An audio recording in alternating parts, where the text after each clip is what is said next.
अब विदेशबाट दुईवटा फोन ल्याउन पाइने एमडीएमएस पनि लागू गर्ने तयारी। अब विदेशबाट आउने नेपाली नागरिकले आफ्नो साथमा दुईवटा मोबाइल ल्याउन पाउने भएको छन्। यसअघि वैदेशिक रोजगारीबाट फर्किएका नेपालीले एउटा फोन मात्र ल्याउन पाउने व्यवस्था थियो।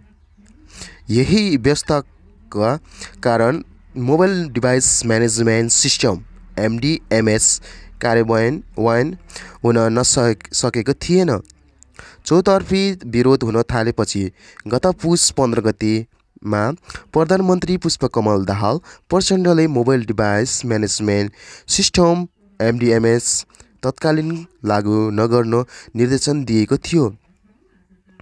भन्सार छली तथा अवैध तवरबाट भित्रिने मोबाइल फोनको कारोबार नियन्त्रण गर्न नेपाल दूरसञ्चार प्राधिकरणले एमडीएमएस तयारी पारेको हो।